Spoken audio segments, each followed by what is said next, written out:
All right, fans, another Gotham FC player interview. Our next guest was taken 15th overall by KC in the 2021 draft out of Wisconsin University from Ontario, Canada, played at all levels of the Canadian national team. Sky is the limit for this player. First time guest. This warrior wears number 99 for your Gotham FC. Welcome to the podcast, Victoria Pickett. Thank you so much for having me. I appreciate it. Obviously, when the news dropped, when Gotham was bringing you over, we knew we just had to talk to you. So we love supporter groups, and we're good friends with the KC Blue Crew. And Nice. next week, we're going to be interviewing Danielle from the KC Blue Crew. She's one of our good friends. So one thing is for certain, all the messages they sent us that they're going to miss you, and they couldn't stop telling us how great of a, not just of a player you are, but they said how good of a person you are. So I knew I just had to talk to you.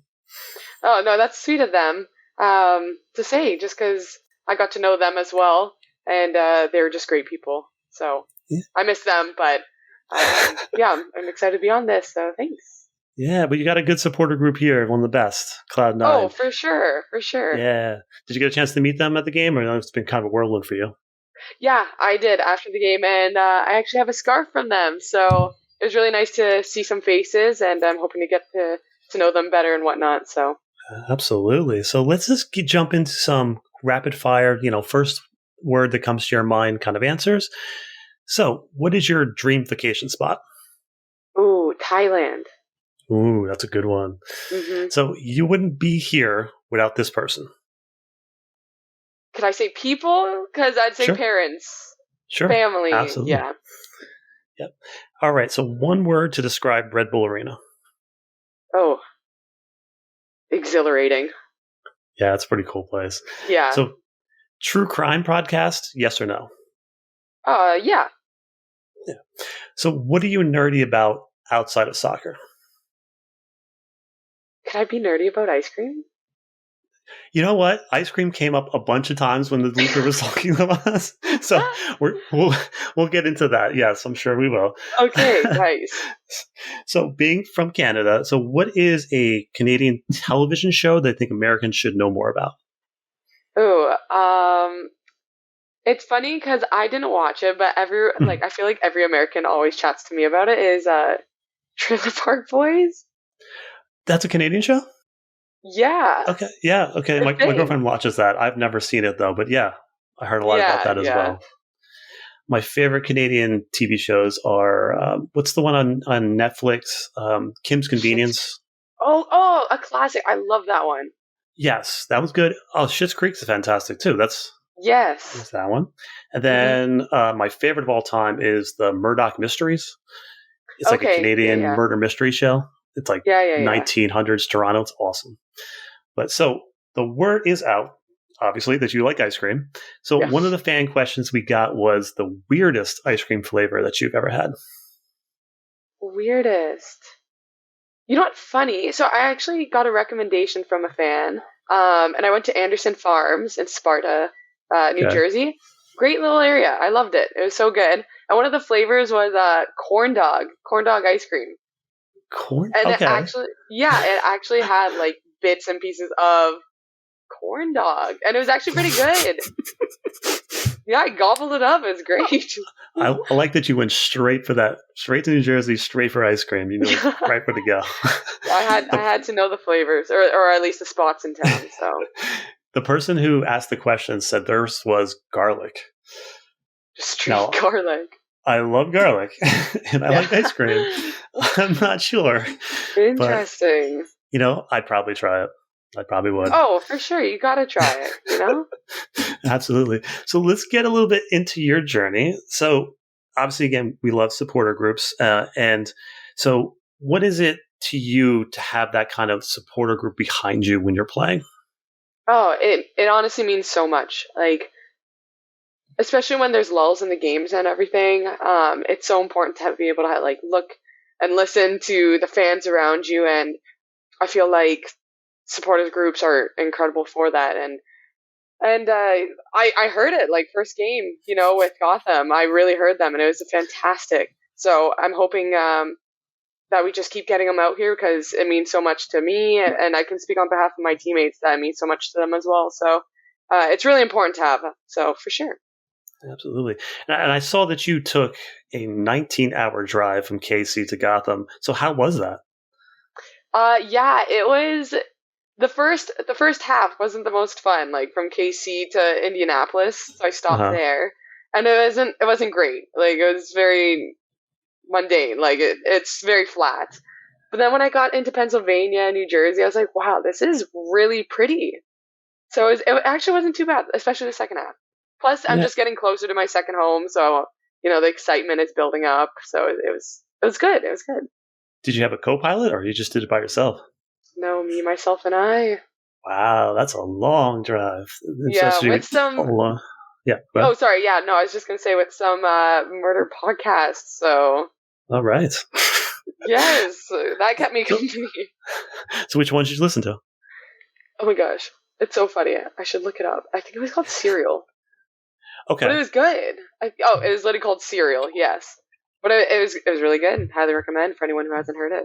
So I heard you had a little trouble with the gas pumps in New Jersey.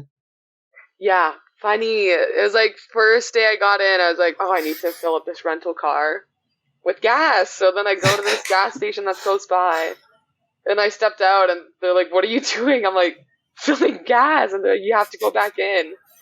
And I was like, "I need gas though." And then yeah, I eventually found out that it's illegal to fill up your own pump Yeah. or fill up your own tank. Sorry. What do you miss from KC so far? Like as far as there like a place that you used to go to there that was awesome. Yeah, I really like this ice cream spot uh, called Betty Ray's. So I really miss that, but I do miss the friends that I made over there. They're some great people, and it's nice to know that I could call them forever friends.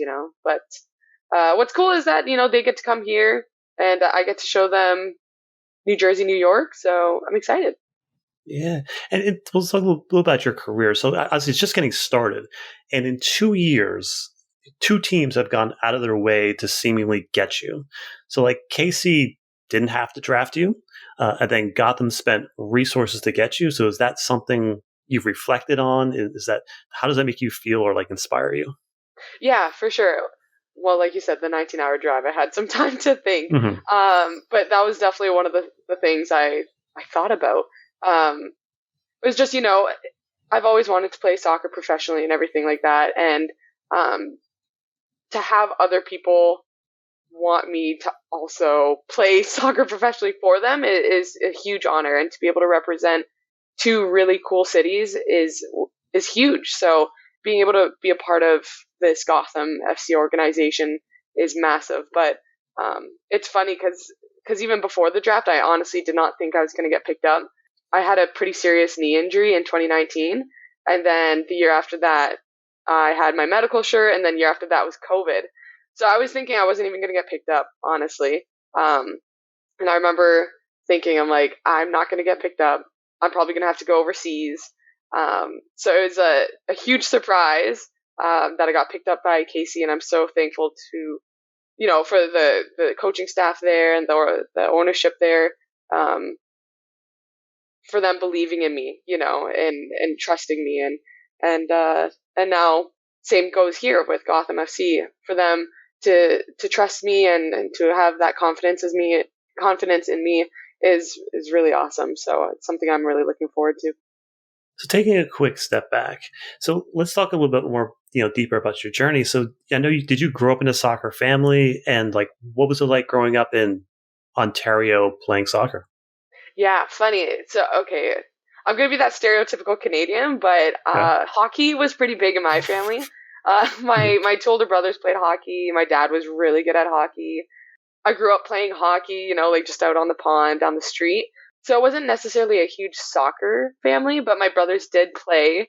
They weren't all that into it, but I just wanted to be just like them when I was younger. Then I picked it up, and yeah, I guess I was somewhat decent at it, so I just kept going with it, and I loved playing in Canada. It was fantastic. Um, it enabled me to play for the national team, for the provincial team, and it enabled me to travel across all across the world. Experience different cultures, meet new people. So I'm very thankful to have grown up and played at soccer in Canada. Yeah. And tell us about your first Canadian national team experience, and what does it mean for you to finally put on that jersey with that crest? Yeah, I guess the very first time I ever represented Canada was when I was 15 years old. But it was funny because the year before, they have something called provincials, which is the level below the national team. It'd be like your team New Jersey or like team New York, you know. So Mhm. for Team Ontario, when I was 14, I didn't even make the provincial team. And I Oh, remember the year after, I was like, I'm going to work my butt off and really try to get on the provincial team. And then, so U15 tryouts came around. I made the provincial team. And then, a couple months later, I made the U17 national team. So, yeah, that's always been a dream of mine, is to represent Canada. I still want to play in the Women's World Cup. I want to play for Canada at the Olympics. So those two are still dreams that I'm chasing after. But yeah, that's basically where it started. But it's always a huge honor to represent Canada, to represent your home country and everything like that. Especially, for a country that's given me so much, to be able to, I guess, give back in a sense by representing Canada on the footy level, means a lot. So absolutely. And I found it interesting. I was listening to an interview with, I think, Hope Solo, and she was talking about how when she decided to become a professional soccer player, there wasn't a professional league. So she was dreaming of a career that didn't exist at the time. So I'm curious for you, growing up in Canada, when you decided, I can do this as a professional player, what it looked like to you in your own head. What was your ambitions, and because was there a professional league in Ontario at the time? no, at the time, I think they were still with the WPSL league. So it was, yeah. So Toronto had a team, and I remember when I was younger, actually going to one of their games, and I remember thinking like, "Ooh, that'd be really cool to play for the Toronto team." But you know, it wasn't what the NWSL is by any means. So to be a part of the NWSL is a huge honor, and it's really cool to be playing against and alongside some world class players that are in World Cups, that are in the Olympics and everything like that, and just playing for their countries. It's super cool. So yeah, there wasn't really much, and there still isn't, Yeah. honestly, in Canada, which is actually a shame. So there definitely need to be changes for Canada, but yeah, So you knew you had to go to United States to play soccer. yeah, yes. It's either like go to the States or go overseas. But I'm glad I'm in the NWSL just because of, again, the players, the teams, the commitment to raising the women's game. And you mentioned players, and Gotham, and you're going into a midfield at Gotham that has just world class talent. You got Zerboni, you got Mewis, you got Ali Long coming back. So, how excited are you to mix in with those players and those warriors and train alongside them? Oh, so excited! They're world class for a reason, because of the Hmm. quality and effort that they bring to the game, and for the opportunity for me to learn from them is huge. So I'm really excited to hopefully elevate my game and lean on them. But and not only them, but they're also players that don't have the national team recognition, but have national team qualities. Like I've been here or I practiced with the team for 2 days before the game, but I was like, oh, everyone's good, and everyone in the NWSL is good, but like Gotham's good. I just don't think like the standings reflect Yeah. the efforts that we've been putting forth. So I'm super excited to learn from all the players. I think everyone has something to give, and hopefully I can help provide some sort of um, I don't know, just some teachings, I guess, that I've learned from KC, from the national team, um, and everywhere else. So And where do you think your game fits into that midfield? And your skill set is different than Mewis and Zerboni. So how would you describe your game, and how do you think you fit into this midfield? yeah, I think the midfield is so talented. Firstly, so I think for me, something that I could bring that might be a little different would maybe be dribbling to break lines. I love going 1v1. I love I love dribbling. Like, I feel like that's just like one of my assets. So I think, yeah, breaking lines through dribbling. My passing percentage has been decent, so I think just with that as well. But just trying to connect the back line to the front line and getting into the front line myself, is mostly it. Yeah. Yeah, and your skill set is exactly what Gotham needs. So that's the one thing that the fans have been asking for, and that just that basic to connect the midfield to the forwards. And I think you fit a really good spot for that. And I think everyone's really excited for you to be able to showcase all those skills here as well. All right, so let's shift gears a little bit. So I hear that, again, you're not only a talented soccer player, but you're an aspiring or already have a podcasting future. So tell our fans about that. Yeah, nothing big like yours by any means, but I'm hoping to. So maybe you can give me some tips later on. But yeah, it's called Define the Situation. And it basically goes back to my mom, actually. So she was diagnosed with stage 4 breast cancer. And it was just this really sad time in my family. But despite that sadness and despite that feeling of despair, my mom was always so positive. She never showed any despondency, and she always just radiated positivity. So I remember asking her, I was like, Mom, how are you maintaining this positivity? Like, I don't get it. Just because it's, when you get news like that, it can be literally world shaking. So she had told me that, it's not the situation that you're in that defines your character. Rather, it's how you define the situation that does. And that really resonated with me. So much so that I actually got it tattooed on my bicep. And I felt like I needed to live out my mom's words when I got my knee injury in 2019.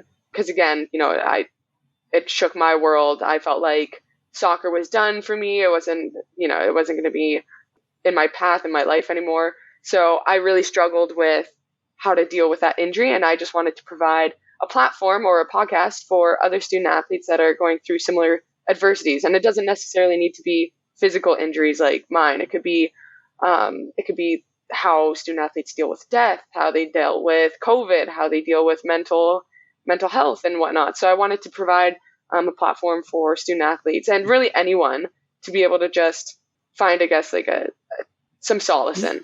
So those are stories that need to be told. So if you ever want any help putting that thing together, I would absolutely love to help you with that. That's something that's dear to my heart as well. As someone who's been through injuries and someone who's overcome a lot of things, I would love to help you build that. So we should talk later about that.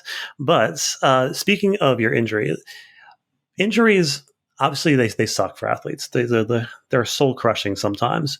However, I feel like when you're injured, you grow as a player because you're learning more. You take a step back to slow down a little bit and to learn more about the game. Is that something that you relate to? Yes, 100%. I think honestly, my injury was like a blessing in disguise. I love soccer. It is my life. I found a lot of my friends are from soccer. A lot of my favorite memories are because of soccer. Places I've experienced and cultures I've experienced are because of soccer. So I felt like my identity was solely an athlete, which is not the case. I found out through my injury that I'm also a good daughter. I'm a good sister. I'm a good friend. I'm also an avid reader. I like to hike, and do all these other things outside of soccer.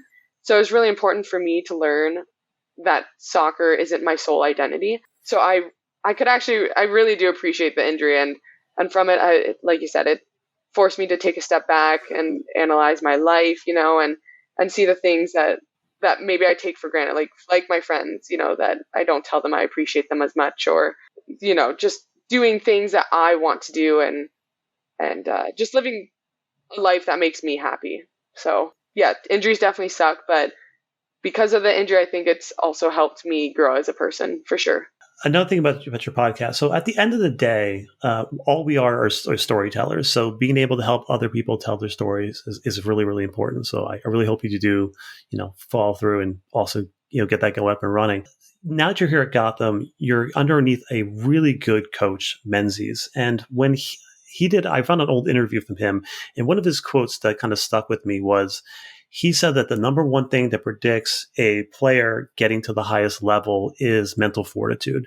He says because it takes a special player to handle the grind of soccer. It's not skill. It's not, anything else. It's just being able to be mentally strong to be able to do that. Is that something that can resonate with you? Yeah, 100%. That's a great saying because it is very true. For me, I felt like I put a lot of pressure on myself, but relying on others to help me through that, to help me take the weight off my shoulders a little bit and just help guide me through the process and just, having the confidence in myself and reflecting and knowing that I'm here for a reason. I'm good enough for a reason and I'm here to play what I love, and just going back to the roots and everything like that. So yeah, definitely. I wholeheartedly agree with them. You're obviously a very driven person. So what are your personal goals for your career?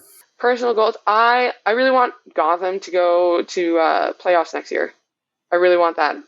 I also want us to win. I just want us to win all the games. But no, I really do want us to win the Shield. I want us to win the title. I want us to win playoffs. Just everything. And I think it's honestly, it's very attainable with the players that we have, with the coaching staff that we have, the ownership that we have. Everyone really, that's what I've gathered in the first, couple days I've been here. People want to win here. Like the drive to win is amazing. And I think that's what we need, or that's not what we need because we already have it, but, right. Yeah, we just need to keep having this winning mentality is the biggest thing. And I think we can definitely achieve all of that. So for a club level, I want to achieve all that. For a personal level, I'd like to, again, make the Women's World Cup squad, and I want to make the Olympic squad. So fingers are crossed. Side question about the national team. So it always seems like national teams filter out. So if they always build from the midfield forwards out. And then if you're not in that starting group of midfielders, they kind of push you to the, outside backs of that. It's like they undervalue outside backs, or they just want those there. So they made you play outside back there, did they not? Buddy, yes. And it's funny because I'm not a huge fan of the position. Yeah, personally, I'm not a huge fan of the position. I can see Bev's and the rest of the national team coaches' vision for what they want. But for me as a player, it's hard because I feel like I don't fit in that fullback vision. For me, I really want to be in the midfield. I like dictating the play. I like connecting the two lines, the defense, the offense, and everything like that. I like joining in. And it's not that fullbacks can't do that because obviously every player is important, but I feel most comfortable in the midfield. I feel like that's where I can really shine, and that's where my talent is, I guess. So, yeah, funny that you said that, though. Yeah, but I guess at the end of the day, getting on that team is the most important thing, and you'll do anything, play any position. Yes. You play goal if they ask you to. Yeah, 100%. Caitlin Sheridan, get out of the way. No. Yeah, you have one of the best. Yes. Oh, for sure. Oh. Absolutely. So that is essentially all the questions I had for you today. Victoria, you're amazing. I look forward to meeting you in person and getting to know more about you. And I hope that you come back. So I know we're all super excited to root for you, and we look forward to you growing. And we want Gotham back in the playoffs. We want them winning. So thank you again for coming on. Oh my goodness. Thank you for having me. This is great. And I hope to be on this again, and maybe you can be on mine next time, I think that's a deal. I think we can do that. But so for the fans, thanks for listening. Stick around after the intro from a special message from me. But that is it for Some Soccer Over Gotham, episode 54. We will see you at Red Bull Arena this Sunday, September 4th. We're ready for this game against the Courage. You ready, Victoria? Absolutely. Born ready. Yes, let's go.